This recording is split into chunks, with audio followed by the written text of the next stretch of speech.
2020 সালে রাজকীয় দায়িত্ব ছেড়ে যুক্তরাষ্ট্রে পাড়ি জমানোর পর থেকেই রাজপরিবার নিয়ে বিস্ফোরক মন্তব্য করে চলেছেন প্রিন্স হ্যারি ও তার স্ত্রী মেগান মার্কেল। বই, ডকুমেন্টারি, সাক্ষাৎকার সবখানে রাজপরিবারের বিরুদ্ধে অভিযোগের তীরে বিদ্ধ করেন হ্যারি মেগান দম্পতি। ব্রিটিশ রাজপরিবারের সঙ্গে সম্পর্কের টানাপোড়েনের বিষয়ে আবারও মুখ খুলেছেন হ্যারি। জানালেন, এত কিছুর পরও রাজপরিবারের সঙ্গে দেখা করতে মুখিয়ে আছেন তিনি, তবে নিরাপত্তা না থাকায় সন্তানদের সঙ্গে যুক্তরাজ্যে ফেরা সম্ভব নয় বলে জানান তিনি। বিবিসিকে দেয়া এক আবেগঘন সাক্ষাৎকারে হ্যারি বলেন, ঝগড়া বিবাদ ভুলে পরিবারের সঙ্গে সম্পর্ক ঠিক করতে চান তিনি।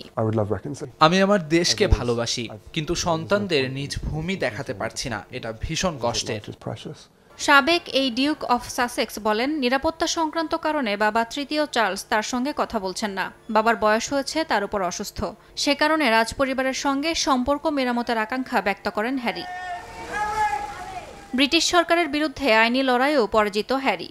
আদালতের রায়ের পর বললেন, তার নিরাপত্তা উদ্দেশ্য প্রণোদিতভাবে সরিয়ে নেওয়া হয়েছে। এজন্য প্রধানমন্ত্রী কিয়ার স্টারমার ও স্বরাষ্ট্রমন্ত্রী ইভেট কুপারের হস্তক্ষেপ চান তিনি। হ্যারি আরও বলেন, এটা শুধু পরিবার নিয়ে দ্বন্দ্ব নয়, মানবিক নিরাপত্তারও প্রশ্ন। প্রিন্স হ্যারির বাবা ব্রিটিশ রাজা তৃতীয় চার্লস বর্তমানে ক্যান্সারে আক্রান্ত, যা হ্যারিকে আরও উদ্বিগ্ন করে তুলেছে। যদিও বাকিংহাম প্যালেস বলছে, চার্লসের ক্যান্সারের চিকিৎসা ভালোভাবেই চলছে। তবে পুত্র হ্যারির অভিযোগ, তিনি পরিবারের সঙ্গে দেখা করতে চাইলেও তাকে আলাদা করে রাখা হয়েছে।